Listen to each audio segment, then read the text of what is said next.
Ek wil graag vir julle iets vertel van die man na wie die skool op Vredefort vernoem is. Om Chris van die Kerk, kommandant Chris van die Kerk.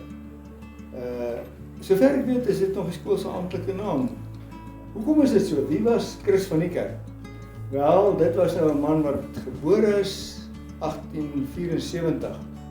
So dit is so tussen die Groot Trek en die Anglo-Boereoorlog. Dit was die bloeityd van die Afrikaner. Toe het ons 'n republiek gehad, 'n Vrystaatse republiek wat 'n modelrepubliek was. Chris van die Kerk is in daai tyd gebore naby Vegkop in die distrik van Heilbron. Is hy gebore, Christian Andries van die Kerk. Doodgewone boerseun, groot geword. En toe het hy naderhand moes hoërskool toe gaan en hier is nou nie eintlik so iets gewees in die wêreld nie. Toe stuur sy ouers hom na Wellington, in Boland waar hy kon hoërskool toe gaan. En daarvan is hy toe Stellenbosch toe. Hy wil eintlik 'n predikant geword het, die Chris van die Kerk. Nou slim genoeg om verder te studeer. En terwyl hy op Stellenbosch is, toe breek die Anglo-Boereoorlog uit. Oktober maand 1899, né? Hy was toe 'n jong kerel van wat 25 jaar. En hy besluit toe dan los hy sy studies. Hy gaan veg.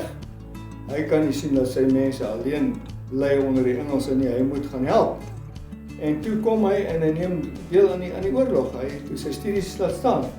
En hy het aan 'n hele paar veldslae deelgeneem. Hy was 'n dapper man gewees. Byvoorbeeld die groot veldslag van Rooiwal hier naby ons net. En toe die oorlog nou aan die gang is, toe sien generaal de Wet, maar hierdie is 'n man met leierseienskappe, hierdie jong Christian van die Kerk, Christian van die Kerk.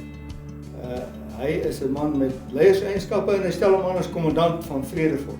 Dit is vir my persoonlik baie interessant, want my een oupa grootjie, Uys, Michiel Uys, van die wêreld het hier gebly in Vredefort se distrik. Hy was aan die boerekant geveg, natuurlik. Hy was 'n burger te velde en hy is toe naderhand gevang, my oupa grootjie, en verban na Bermuda vir die oorlog, vir die res van die oorlog. Maar nou, hy natuurlik vir kommandant Chris van die Kerk geken, soos al die mense in die omgewing, dis aan die kommandant.